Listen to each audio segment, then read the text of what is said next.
श्री सद्गुरु महाराज की जय। महर्षि संत सेवी प्रवचन पीयूष से छिपकर पूजा ध्यान करो। संवेद समादरणीय सज्जन वृंद, आदरणीय माताओं एवं भक्तिमती बहनों, आज विश्व में बहुत प्रकार के धर्म फैले हुए हैं, किंतु यदि उन सभी धर्मों को समेट कर देखें तो तीन ही धर्मों को मानने वाले अधिक हैं: वैदिक, ईसाई और इस्लाम। इन तीनों धर्म की प्रारंभिक शिक्षा में ईश्वर का ज्ञान दिया जाता है। पंजाब में एक संत हुए गुरु नानक देव जी महाराज। वे जब छोटे थे तो उनके पिताजी ने एक मौलवी साहब के पास उनको पढ़ने के लिए भेजा। मौलवी साहब उनको अलिफ, बे, ते आदि पढ़ाने लगे। गुरु नानक देव जी ने मौलवी साहब से पूछा, मौलवी साहब, अलिफ का क्या अर्थ होता है?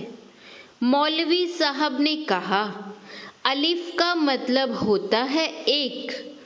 पुनः गुरु नानक देव जी ने पूछा, बे का अर्थ क्या होता है? मौलवी साहब ने कहा, बे का अर्थ होता है दूसरा। गुरु नानक देव जी ने कहा, मौलवी साहब, पहले मुझे एक को जान लेने दीजिए, तब हम दूसरे को जानेंगे। वह एक क्या है? वह एक परब्रह्म परमात्मा है। और वह दूसरा क्या है? वह दूसरा संसार है। जो एक को जान लेता है उसे दूसरे अर्थात संसार को जानने की आवश्यकता नहीं रह जाती। इस्लाम धर्म के उर्दू जुबान में जो पहला अक्षर अलिफ पढ़ते हैं वह एक ईश्वर का ज्ञान देता है और उसकी आकृति भी एक सीधी खड़ी लकीर के समान होती है, जो बताती है कि ईश्वर एक है। जब हम अंग्रेजी पढ़ने के लिए जाते हैं तो वहाँ क्या पढ़ते हैं? ए, बी, सी आदि का क्या अर्थ होता है? एक। यह ईसाई धर्म भी सिखलाता है कि पहले एक को जानो। हमारे वैदिक धर्म की भी पढ़ाई अ, आ आदि से शुरू होती है। अ स्वर है, बिना स्वर के व्यंजन का उच्चारण नहीं होता और सभी व्यंजनों में स्वर मिला रहता है। अ बताता है कि परब्रह्म परमात्मा एक हैं और पूरे विश्व में व्यापक हैं। जिस प्रकार बिना स्वर के व्यंजन का उच्चारण नहीं हो सकता, उसी प्रकार परब्रह्म परमात्मा के बिना यह सृष्टि नहीं हो सकती। आप किसी भी संप्रदाय या धर्म के क्यों ना हो, सब में यही सिखलाया जाता है कि उस एक ईश्वर को जानो। संत सुंदरदास जी महाराज का वचन है, एक सही सबके उर अंतर, ता प्रभु को कहो क्यों नहीं ध्यावे, संकट माही सहाय करे पुनि, सो अपनो पति क्यों विसरावे। चारि पदार्थ और जहाँ लो, आठहु सिद्धि नवो निधि पावे, सुंदर छार पड़े तिनके मुख, जो हरि को तजी और को ध्यावे। एक जगह मैं सत्संग में गया हुआ था। वहाँ एक बीडीओ साहब मुझसे मिलने आए। वे मुसलमान साहब थे। मैंने बीडीओ साहब से कहा, आप इस्लाम धर्म को मानने वाले हैं तो आप पंचवक्ती नमाज अदा करते होंगे। उन्होंने कहा, मुझे जन सेवा से फुर्सत कहाँ है। जन सेवा से बढ़कर क्या और कोई सेवा हो सकती है। मैंने उनसे पूछा, आप कुरान शरीफ पढ़ते हैं। उन्होंने कहा, हाँ, मेरे पास कुरान शरीफ है। फुर्सत के वक्त कभी कभी पढ़ लेता हूँ। मैंने उनसे पूछा, कुरान शरीफ में सबसे बड़ा किनको बतलाया है। बीडीओ साहब ने कहा, सबसे बड़ा अल्लाह है। तब मैंने पूछा, जब सबसे बड़ा अल्लाह को बतलाया गया है तो अल्लाह की खिदमत सबसे बड़ी होगी या जन सेवा सबसे बड़ी होगी। उन्होंने कहा, अल्लाह की खिदमत सबसे बड़ी होगी। मैंने कहा, बीडीओ साहब, कयामत के दिन के लिए आप पंचवक्ती नमाज अदा कीजिए। इससे आपका दिन बनेगा और जन सेवा भी कीजिए। इससे आपकी दुनिया बनेगी। इस तरह आपका दिन और दुनिया दोनों बनेगी। उन्होंने कहा, अच्छा बाबा, अब से मैं नमाज अवश्य पढ़ूंगा। भगवान श्री राम ने भक्तिन सबरी के सामने 9 प्रकार की भक्ति का वर्णन करते हुए कहा था, प्रथम भगति संतन कर संगा। लोग समझते हैं कि भगवान के दर्शन हो गए तो बाकी क्या रह गया, लेकिन भगवान श्री राम कहते हैं कि मेरे ही दर्शन से तुम्हारा काम पूरा नहीं होगा, तुम संतों के भी दर्शन करो। यो तो गोस्वामी तुलसीदास ने कहा है, संत भगवंत अंतर निरंतर नहीं, लेकिन किसी किसी स्थान पर अंतर हो भी जाता है।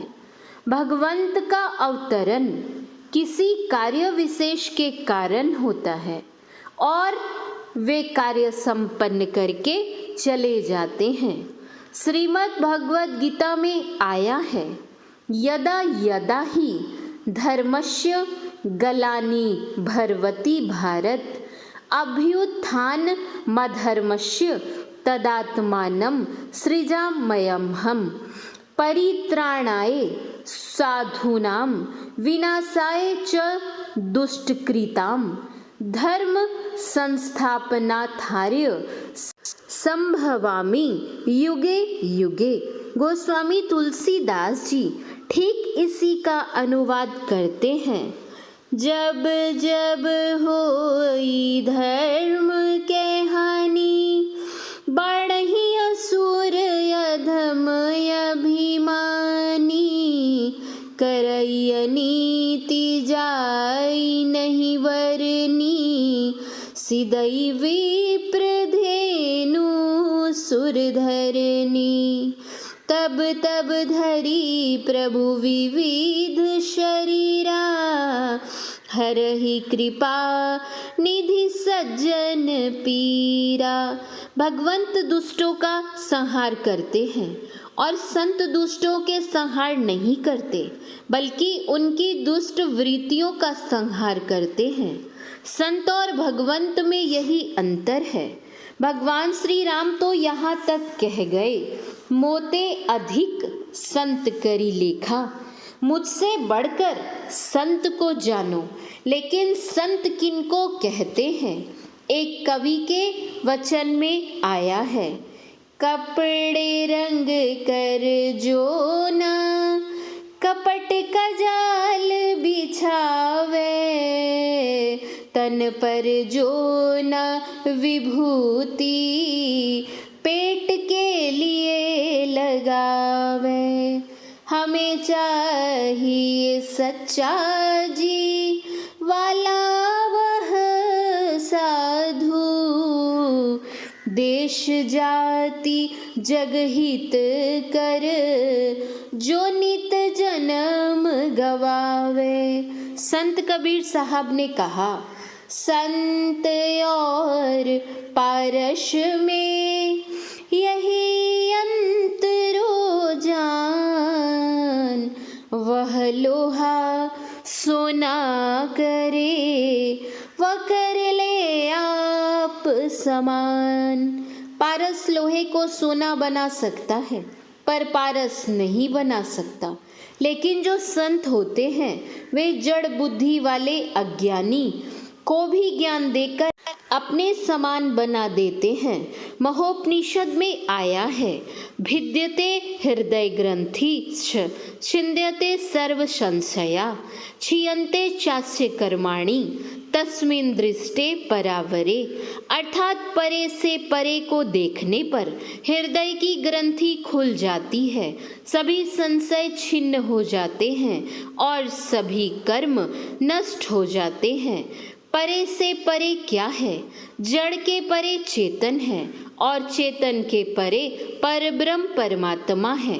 जो सगुण निर्गुण के परे चले गए हैं वे संत होते हैं।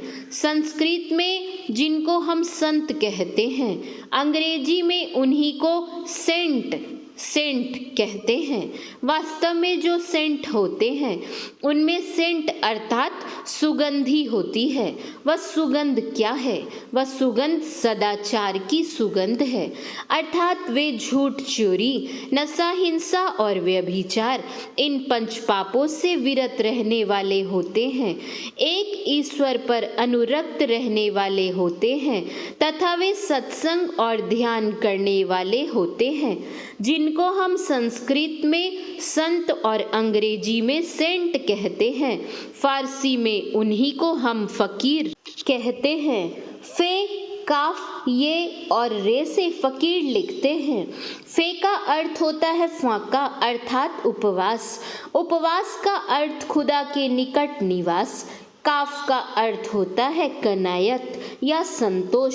शेख शादी ने कहा है, कनायत तमंगर कुनद मरदरा, खबर किन हरीसो जहाँ गरदरा। अर्थात जो संतोषी होते हैं वे फकीर होते हैं। वे कितने संतोषी होते हैं? संत कबीर साहब ने कहा है, कबीर साईं मुझको सूखी रोटी दे, चुपड़ी मांगत मैं डरूं, रूखी छीन न ले। श्री सद्गुरु महाराज की जय। महर्षि संत सेवी परमहंस जी महाराज का यह प्रवचन गोड्डा जिला विशेषाधिवेशन के अवसर पर पथरगामा ग्राम में दिनांक 15/3/1989 ईस्वी को अपराह्नकालीन सत्संग में हुआ था। शांति संदेश मार्च 2007 ईस्वी महर्षि संत सेवी परमहंस जी महाराज के प्रवचन का कुछ अंश पढ़ा गया है। श्री सद्गुरु महाराज की जय। श्री सद्गुरु महाराज की जय। श्री सद्गुरु महाराज की जय।